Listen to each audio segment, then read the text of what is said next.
Yes. Okay. I can't see the chat while I'm doing this, so feel free to, I think I can see the put a hand up thing, but Grace and I can trade off on that as well, and I'll try to scroll through and look for things.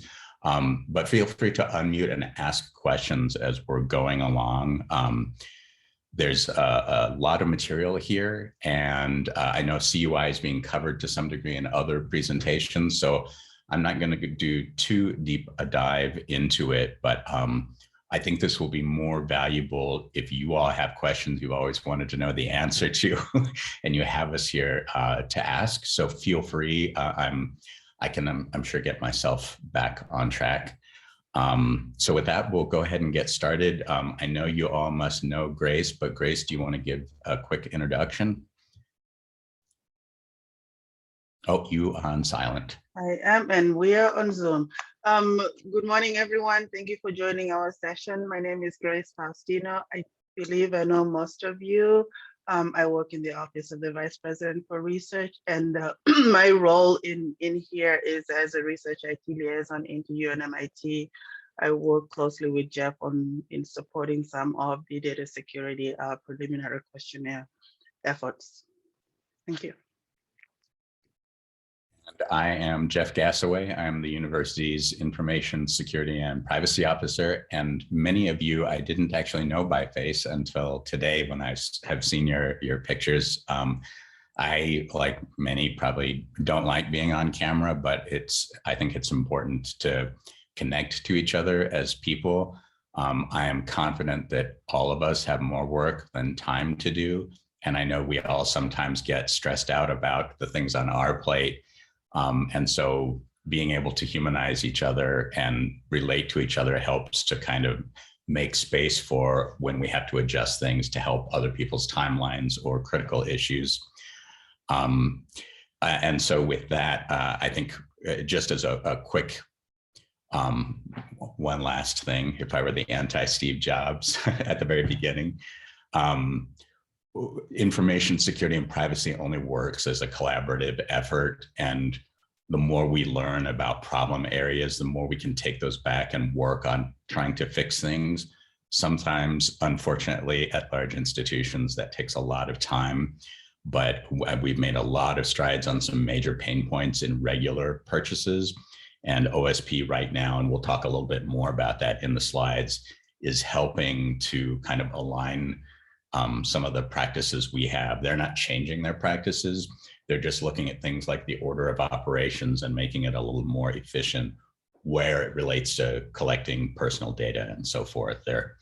I don't want to speak for them because they're not presenting today, but they have been great collaborators on this to help bring some of those changes as they apply to OSP processes.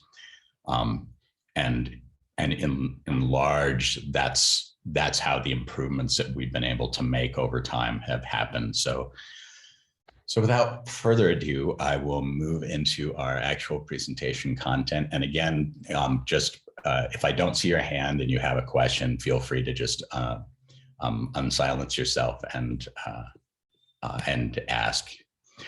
So quick overview of the agenda. I'll give a high level of what CUI is, of what NIST is, a little bit about DFARS and where we are with the current interim DFARS. Not a whole overview of OSP, because I'm sure many of you either work there or work with them closely, but just as it relates to these processes, for some Department of Defense specific work, which not all of you will be involved with, but it could be the shape of things to come depending on the federal government's perspective. So we'll talk a little bit about CMMC. We'll talk a little bit about that banner workflow for purchasing and the kinds of improvements we made on the purchasing side, because they're working to kind of model those same efficiencies. And then Grace is going to talk a little bit about some proposed amendments to the current process for pre-award. I don't know if the word is workshop exactly, or just meetings to get things aligned much earlier on than they currently are. And then there are a few resources we have there But as always, feel free to reach out to any of us. And if we can't answer your questions, we either find them or find the right people. So with that, I will get us started. The space bar and not the arrow key gets us moving forward. So I won't ask for a show of hands because I can only see the top 5 hands. But controlled unclassified information, really briefly, the federal government said many entities have the same data and they safeguard it in very different ways and share it or don't share it according to very different rules. We want that to be the same so that the data is appropriately safeguarded, but shareable for legitimate purposes.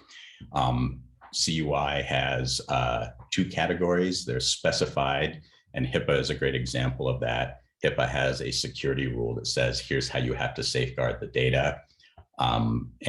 As opposed to FERPA, which has 4 of the regs that implement the body of things that we call FERPA, don't have a rule that says, here's how you have to protect student data. And so the federal government said, if you have a rule and that rule is accurate, use the rule. That's what they'll defer to. If you don't have a rule, hey, we published this security standard, use that standard. And that's NIST 800-171. A CUI isn't, and the little blurb here at the bottom, it's not always personal data. And any of you who've worked with defense contract related matters know there are kinds of information, but it's not limited to defense information. Certain biomedical information and other things can be also subject to those same rules. All right. I'm finding that I'm already talking too fast and I'm going to go through my slides too quickly, so I'll have to call on people for questions at the end. So the NIST standard, recently they, this spring, they updated to version 2 of the rule. Version 2 only has some clarifications, so it didn't substantively change safeguards that were required, which is good news for us because we've been building a lot of standard process around that. For those of you who are less familiar with information security generally, it is classically considered as administrative controls, physical controls, and technical controls. And I've given some examples. I'm sorry, give me one.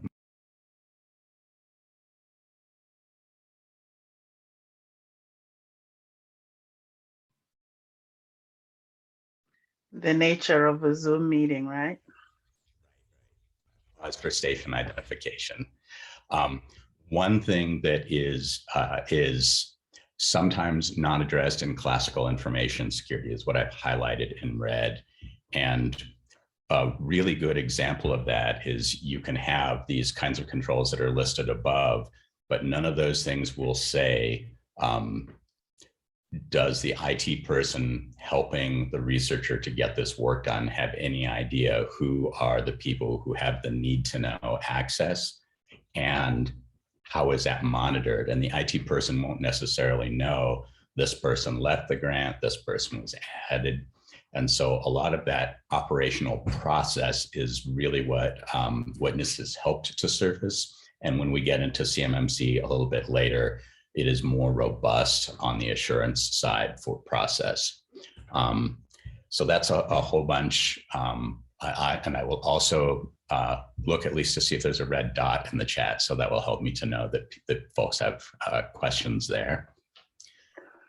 And I just wanted to add, Jeff, while we're waiting on some questions, is that it's important to understand that while technology can solve for most of security controls, really the human factor is the key, right? Our processes and how we've trained our end users is more critical to the technology that we use to protect our data.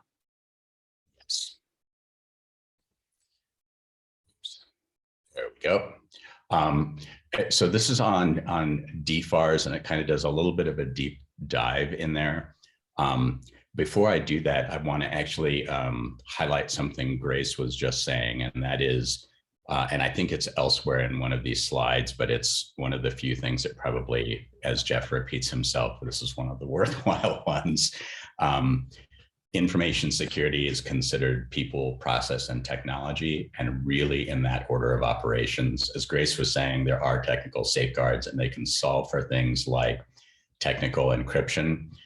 But if you don't have a procedure that protects encryption keys and has rules about what gets encrypted and how you back things up, you may not actually be protecting the information as required. And so a lot of it has to do with, and again, as Grace was saying, training of staff to know what these procedures are and making sure from an assurance perspective they're doing them. Apparently that's my last bullet, so I'm jumping ahead of myself psychically. So DFARS have to do with special rules around defense contract work that we do. As you all, I'm sure you're probably all aware that we don't do classified work on campus. So we're dealing with CUI controlled unclassified information usually. Those come to us first through OSP when they're nearing award stage. We've been alerted that we're going to get the money, the PI is going to get the work, and what my office gets is today is a help ticket that says, here's the contract, scope of work. They do a huge solid for me. They highlight in the scope of work the issue that's related to information security or privacy or IT, so that I don't have to read through an 80-page document. And there are many things OSP does that I'm thankful for, but to not have to do that and to be able to efficiently get through some of the work is a huge favor to me. So I appreciate that among many other things about them. So we review just that stuff, and then we look at who are the IT service providers providing the service that's going to have to meet those requirements. I think Deb Cutis actually presented yesterday, and so for those things that require security clearances, she does that work. But in many cases, this work is subject to export control. And there are some non-DoD work that also contracts or scopes of work that deal with export control that's not DoD. Certain software is subject to export control, for example, certain kinds of data sets. And so where people don't require a security clearance, but they may have to be subject to a screening and so forth. And then the export control officer and I work together to say, here's the technical controls, the process controls, et cetera. And then really there's a lot of collaboration with whoever is providing local IT support for those systems. The easy version for us is what we call air-gapped. They're not plugged into the network and they're physically secured. That's of course difficult for PIs sometimes, especially if there are parties from offsite that need to interact with the data. So it can be very complicated. And something that Grace and I have found is that, and this is sort of a foreshadowing for Grace's content here in the presentation, local IT is sometimes, maybe often, not aware of work that they're going to be asked to do in support of the research community. So we're working to try and understand what those issues are and how we can improve them. And as I mentioned earlier, sometimes that's not the fastest the path, because there's sometimes an awful lot of stakeholders and a need to understand what their interests are before we go making changes that could be harmful. Let me go to the next slide. A quick high-level summary, and again, probably most of you know this. They're doing the contract negotiation, reviewing the regs.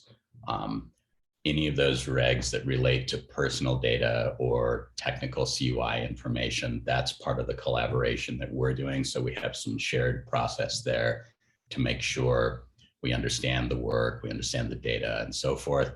And then they help get all the other compliance areas engaged. And these are the major ones. I know there are others. And then of course, amendments and making sure process is complete. Let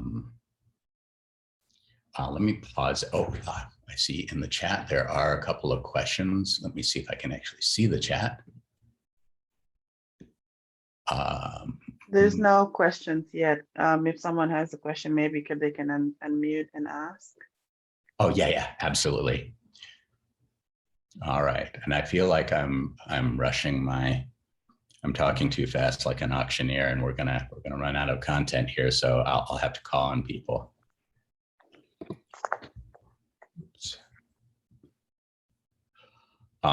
So I think we talked a little bit about the NIST standard as the default standard for most controlled unclassified information.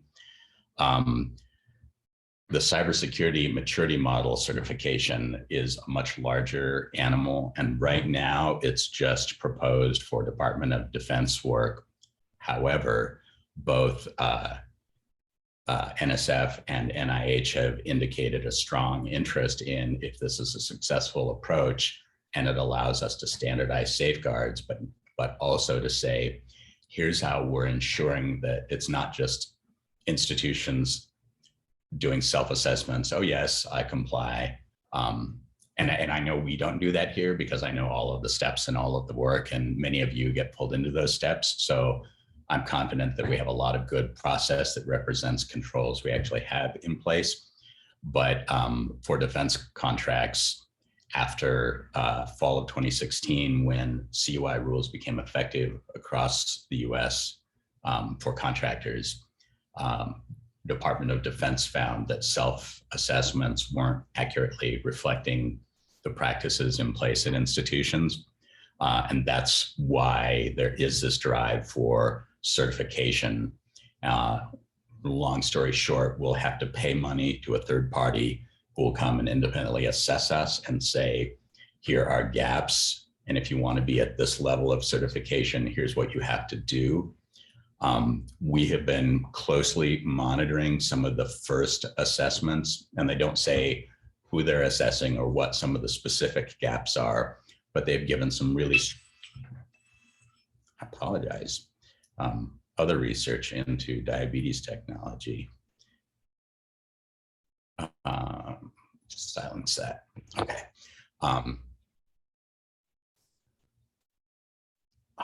CMMC, NIST. You're just talking about how other universities have been assessed. Oh, yeah. So in those assessments, what has been disclosed publicly in the accreditation board's monthly updates is, if you are an institution and you have, here's our 2016 procedure, and here's when we updated it, and this and this and this, that indicates process maturity, and that's really what they're looking for. Where institutions have failed their initial assessments and had to go back and do additional work are when all of their processes, or the majority of them, have been created in the last 30 days. And they're only disclosing that, the accreditation board, because that has happened. And so we know we need to make sure that when we get any kind of information that could be subject to CMMC, which again, right now is just Department of Defense work, but we have strong indicators it could be other information. We want to make sure that we have a procedure that describes how we're safeguarding it, and it probably will link to other procedures and other processes and policies. So that's a good overview of it. There are multiple levels, and those levels all indicate levels of maturity. Level 1, they of the roughly 700-ish questions that represent the 800-171 standard, they're broken into families. And so 13 of those families, you have to be saying yes to all of those questions, all of those sub-questions. And then level 3 is basically the ability to safeguard moderate risk Department of Defense data, which is what everybody who has the actual data in their services should be working towards. Level 2 is just kind of an interim, like how to make progress. And for levels 4 and 5, I don't think we would ever strive for those, because they are enormous economic and personnel and process investments. And from my perspective, at least, and I think the university shares this, we want to make those investments where they're going to help us to be competitive, but the cost to get us there would be extremely high. And I don't think we'll be ever competing with Lockheed Martin like sized contracts. But if that if that changes in the future and we have this kind of work we're applying for, we know how we could accomplish that. So, and then one brief update on that for the folks who do work directly or indirectly with any of the DoD related process. The US Senate has actually paused the final implementation of CMMC to say, we want to look at these initial assessments to make sure we're not making the cost of compliance overly burdensome, so expensive that contractors can't do the work and also comply, but also that they appropriately safeguard the data. So I expect, based on 3 separate announcements to this effect, each sort of with increasing gravity, that there will be some changes to the program, which was supposed to go live last October and then this October, but I haven't seen the announcement today. And if it doesn't happen by midnight, I think it'll be unlikely, because I think they have a time period to say, okay, here's when. So that's kind of a summary of the CMMC work. And I think Grace and I thought about presenting this because a number of other research funding entities have expressed a strong desire to have more assurance built into compliance process. And so for all of those things, we'll be working with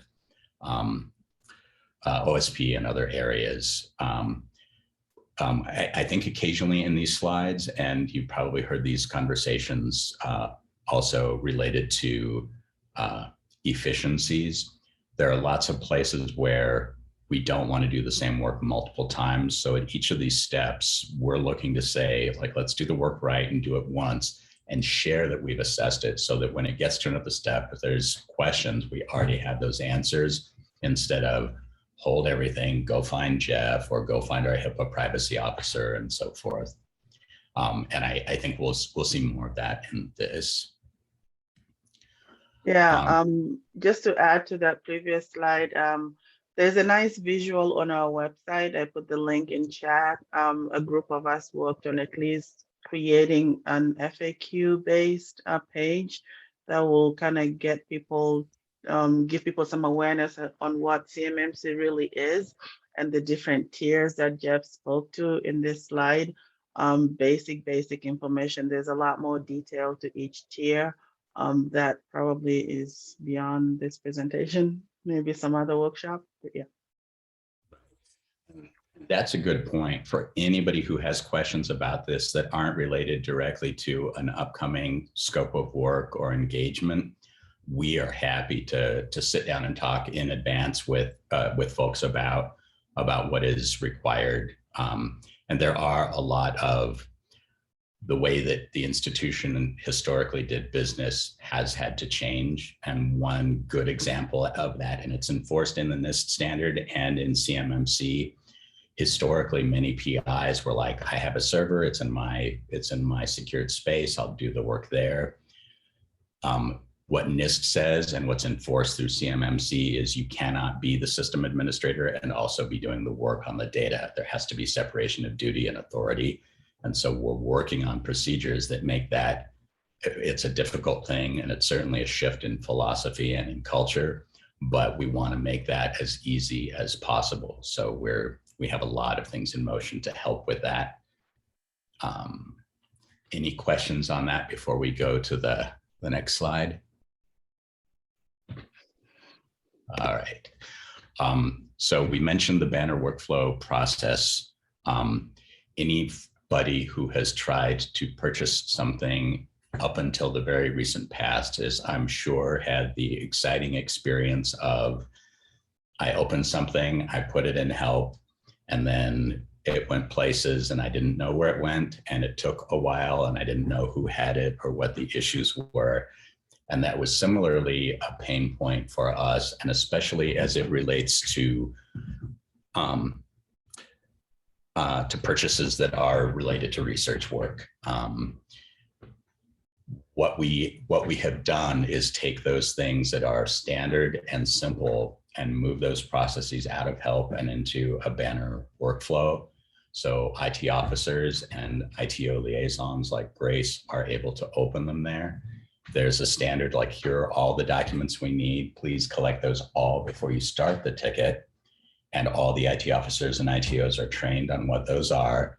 And then because some of those, and I'm not sure if anybody from OSP is here, but please chime in if so. Many times a ticket gets opened just to ask us, do you all need to look at this? And we kind of have to see it to know whether we need to look at it. But we do know what those rules are that tell us whether we need to look at it.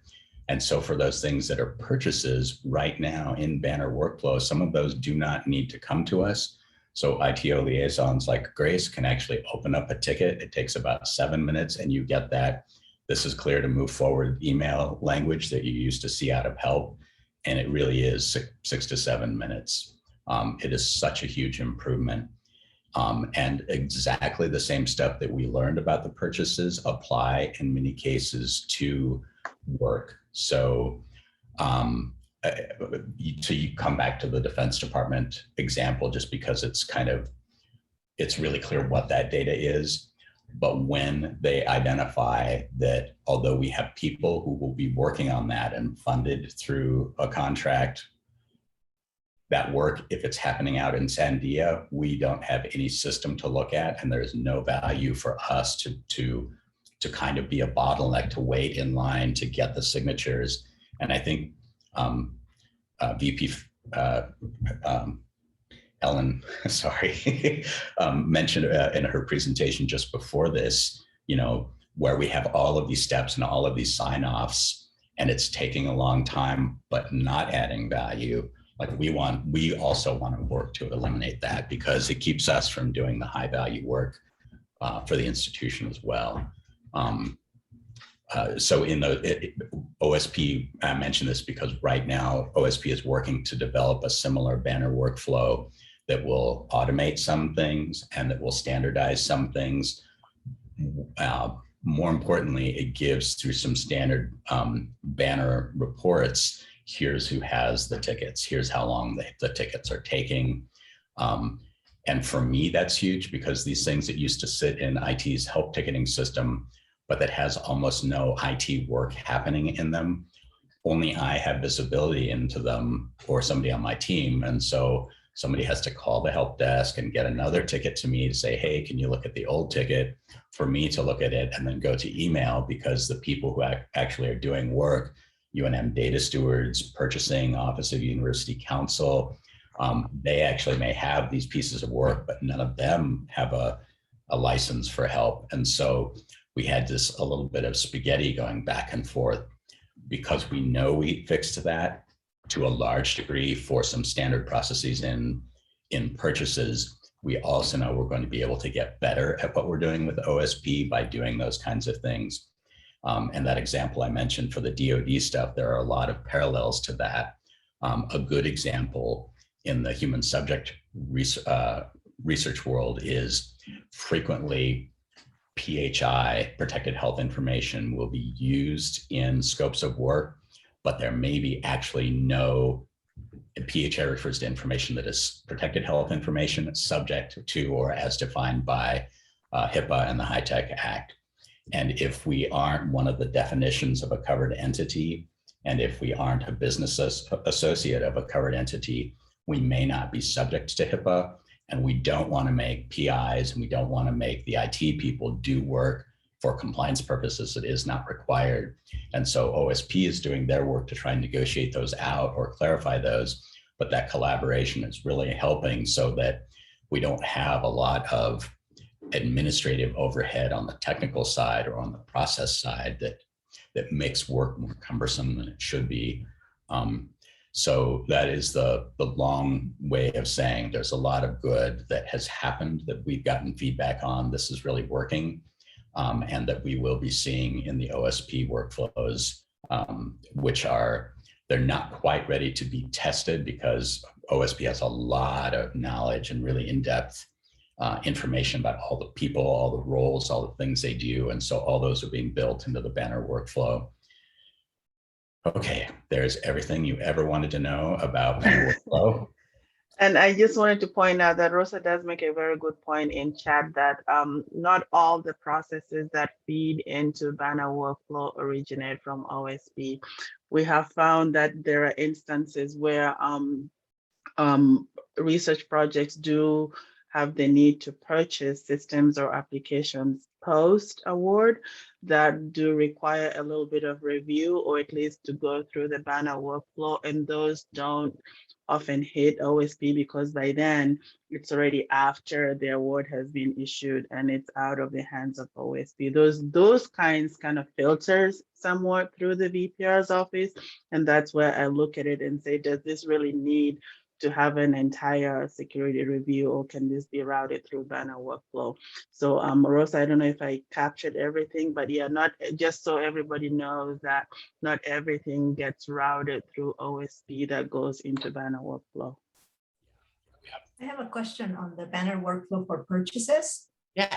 Does that start at the department level, and is it initiated by the PI, but by the ITO, or how do people know that that's available up there when it's on a purchase? ITOs are allowed to use it, and it's because they have all been trained in all the steps of the process, and that's how we're getting some of those efficiencies, because otherwise, and we actually see kind of what we're talking about, but for an OSP-like function where a PI does not realize that OSP is doing all this work, so they'll submit a PSQ, but it won't have a CAIUS record and it won't have a contract and scope of work. And we're like, oh my God, I got to let Rosa and Melissa know. And then we end up closing the loop and finding, oh, that's something that's already open. And so I suspect we have something like that probably occasionally will happen where ITOs are being asked for something. One of the other nice things about the Banner workflow reports is that we can see the things that have been purchased. In Jeff's perfect world, which I hope makes things more perfect for you all as well. If we've already assessed a tool or a solution and we already have a certain set of data already allowed to be used and a procedure that shows how we protect it, I don't need to look at that. And so instead of having what might take a whole week to look through all the documentation and procedures, we can say, we just looked at that 2 months ago. This solution, this data, this procedure is already approved. And it's not the same kind of efficiency as the 6-minute, 7-minute version that we were describing earlier, but is an equally, it's an equal opportunity there to really help in this space, which I know it has been painful for you all. It has been painful for me. And in part, it's just, it is a deeply shared process. And so it's been really hard to like figure out what was the right entry point for it? What were the things that needed to be collected? Who gets to say? These reports also, and maybe I mentioned this earlier, so this could be Jeff's first repetition, but you can see instead of opening a ticket and then opening another ticket to find out where the ticket is, for Jeff to look at the ticket and look at the ticket, you can see right away, the ITOs can see, oh, OUC has this, I can contact Ari or Brandon Tonsing or whoever the person is who has it. And instead of it having the perception that Jeff is the place where all work goes to die, which I totally understand why that perception has existed in the past, and there's not visibility into anything that leaves the help system. And once it leaves the help system, then Jeff's inbox becomes the ticketing system of record. And so this really helps to provide transparency and to more quickly resolve issues. I feel like I should be saying, and vote for me and Banner Workflow in November. So Jeff, I think there's a question in chat from Tim, actually. Tim, do you want to unmute and maybe ask it?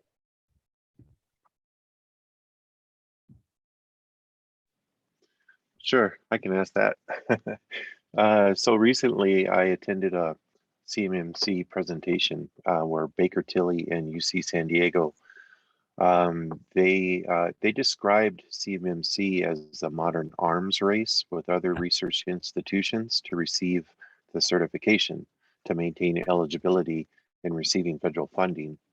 I was wondering if you see this as an unfair competition with larger research institutions, and do you know what UNM's foreseeable timeline is for certification? Yeah, so first I would say certification for entities like us isn't even possible yet. The accreditation board is still finalizing, and this is what they said they would have done by October last year. And we knew, even though they said that was still aspirational in the time of COVID, we knew that wasn't possible. And we know that in the defense contract world, sometimes when the federal government makes changes, unless it is, we posted this in the Federal Register and it is effective on this day, anything outside of that, there's opportunity for time slippage. But I may not have said this earlier, but a Senate committee is actually looking at CMMC right now because the initial feedback from these interim assessors and interim assessments are showing that there's a high cost for compliance, and that high cost may not be showing as much value as intended, and it may create problems for competition. And your example is one of those examples I think they're very mindful of. They don't want to make a situation where contractors or subcontractors simply cannot do the work because they can't, in a cost-effective way, meet the compliance requirements. What we're trying to do is to establish what are places where we could do that work, so that instead of having to say all of UNM meets CMMC, which would be not impossible, but incredibly painful, very costly, and not really valuable in some places. And they have been working on defining what an enclave is and how you create one. And that's what I think we would foresee as an economically viable solution. What is a small place where additional safeguards can be applied without having to buy licenses for things across the enterprise and just focus them there. We do have some solutions. I mentioned air-gapped workstations or servers earlier. It has been a good stopgap for us unless there is a requirement for collaborators. And then there are some cloud solutions.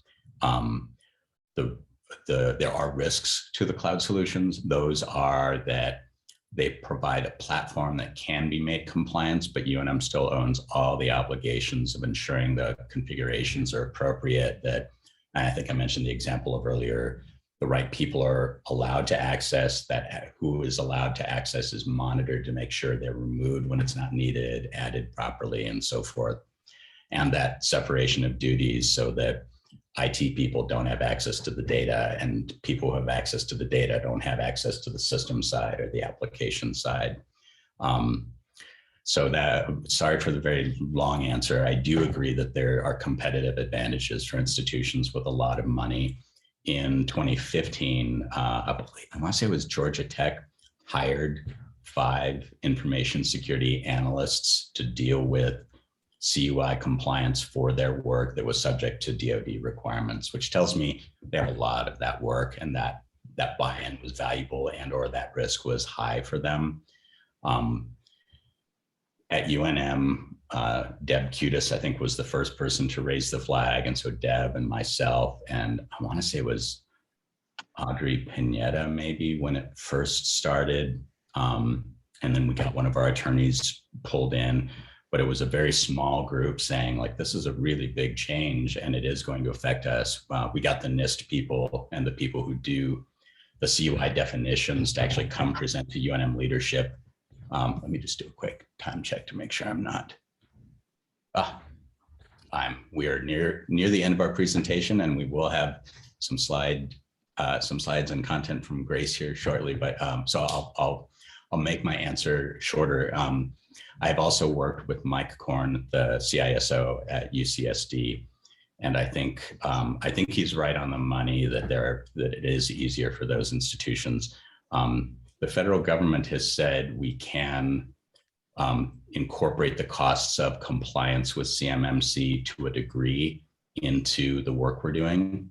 So I don't think it used to be the case that you can say, you could say I have to buy a hardware system, but you couldn't say I have to pay a third party to come make sure the system is compliant. And that kind of thing is what will be allowed. but it's also one of the things that is not clear yet from the regulations exactly how we do that. So it's one of the other items we're monitoring so that we can do those compliance activities in a cost-efficient way instead of every PI and their IT people who come along having to do those as one-offs. Sorry for the very long answer, but no, thank you, Jeff. I appreciate it. They had described where the costs could be astronomical, and it could have a huge impact on indirect costs if indirect costs are what we'd have to use to pay for it. So yeah, thanks for your answers. sure. And feel free to follow up with email on any questions also. All right. Grace, I'll turn it over to you.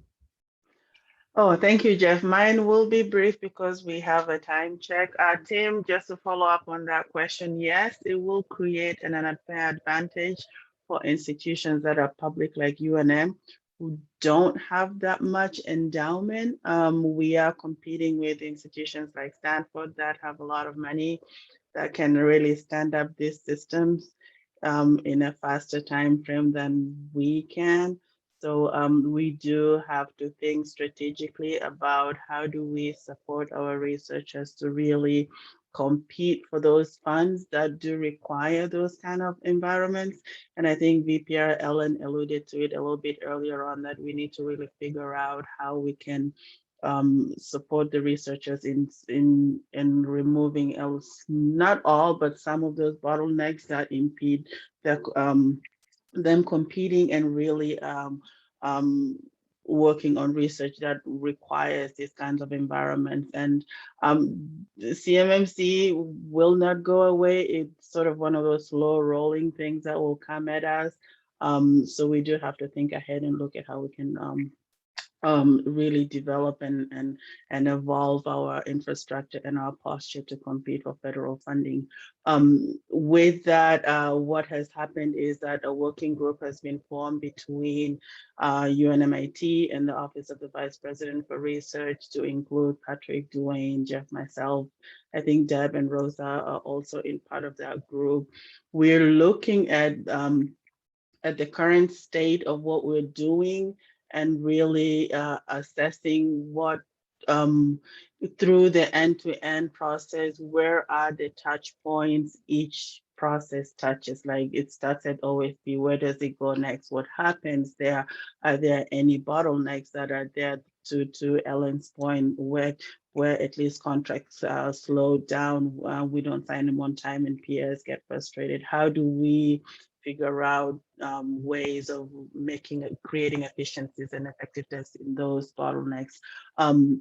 So we were developing an end-to-end workflow process, and then with that, we can start really to see where those bottlenecks are and then develop what the future state would look like in terms of all the different units and the processes that happen within those units.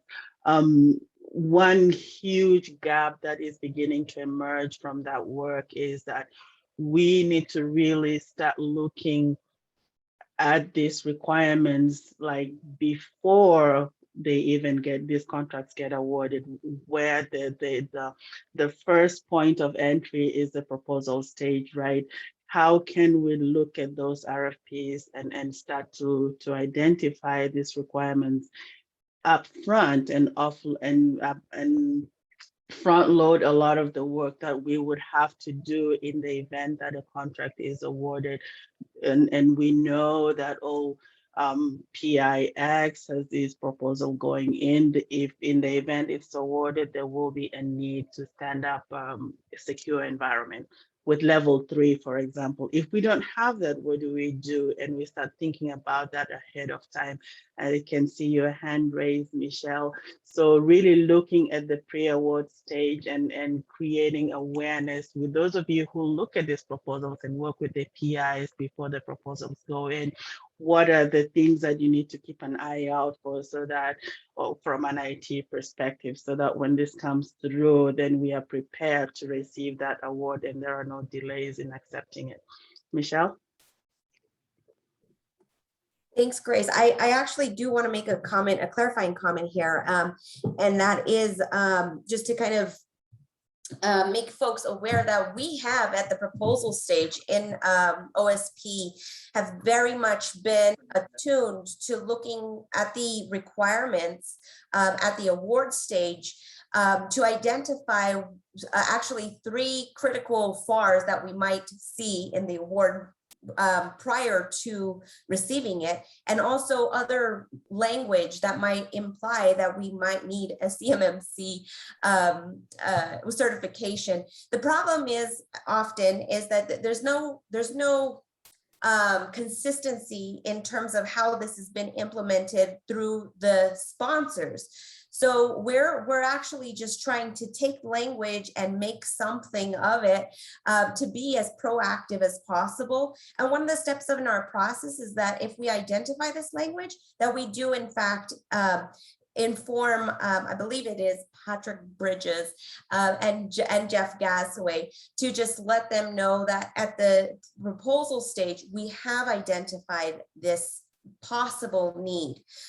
It's so that we're not reactive at the award stage. So we've done some of that, but I think maybe more formally, we haven't, codified any of that with this working group, simply because there's no standard with the sponsors.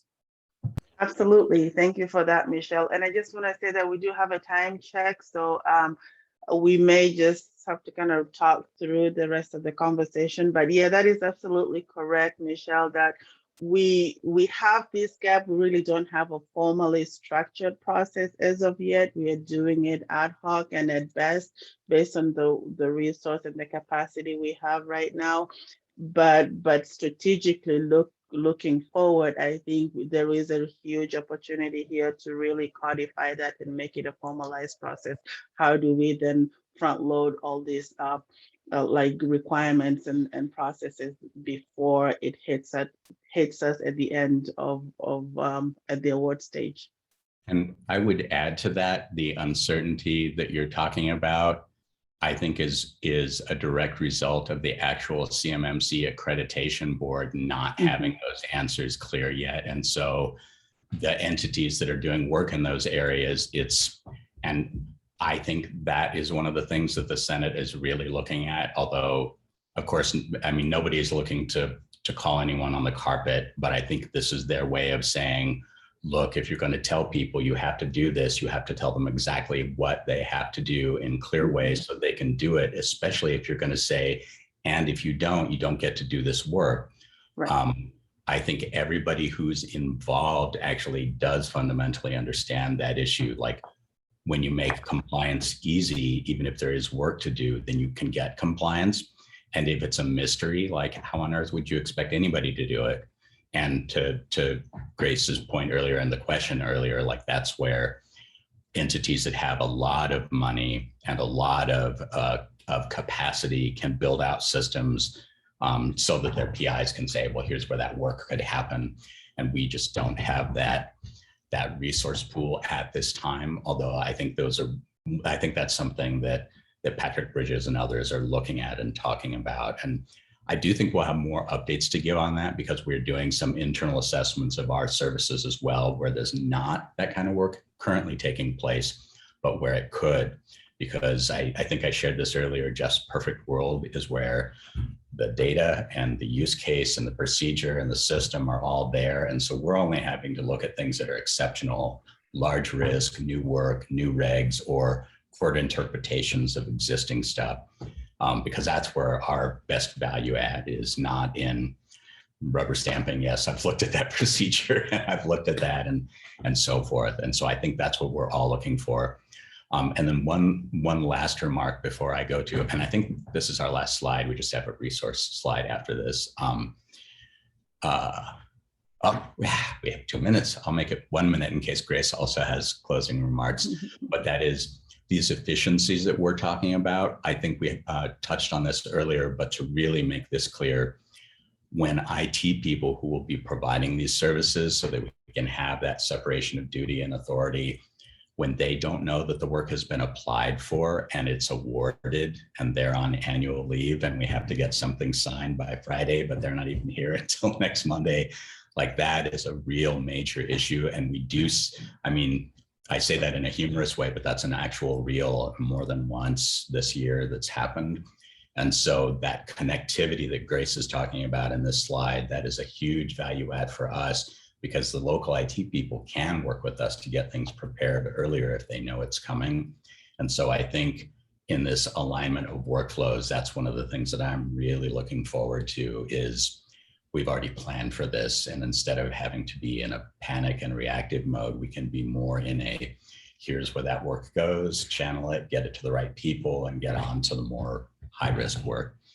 So let me leave at least the last minute for Grace to follow up with any closing remarks.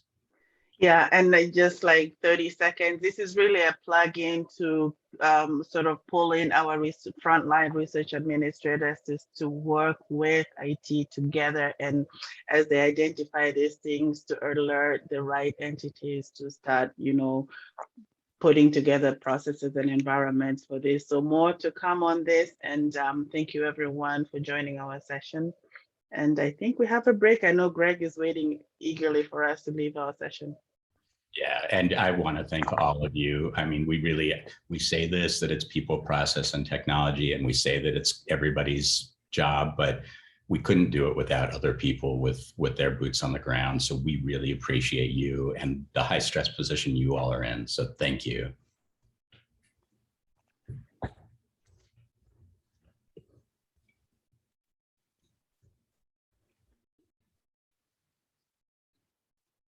And there we go.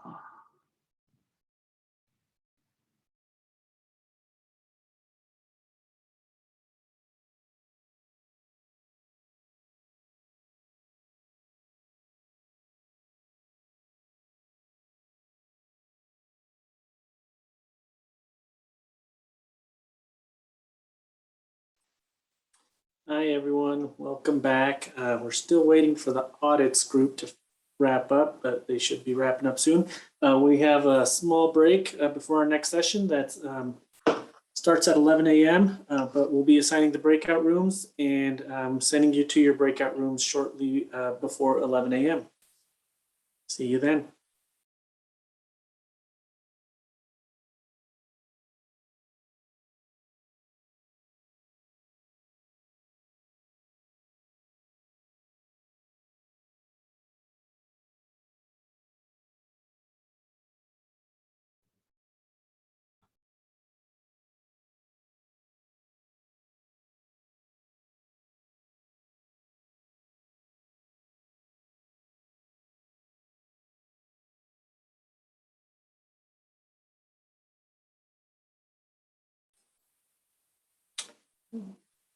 All right, welcome back, everyone. Again, we'll be getting started at 11 a.m. with our next session and sending you to the breakout rooms slightly before that.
Hello, everybody. Hello, Hey. good morning. Hello. Hey, Bonnie, I'm setting up breakout sessions, but we'll send them out in about 2 minutes. Okay, thanks.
Okay, thank you for your patience. Sorry about that. I'm going to send you to your breakout rooms now, and we'll get going.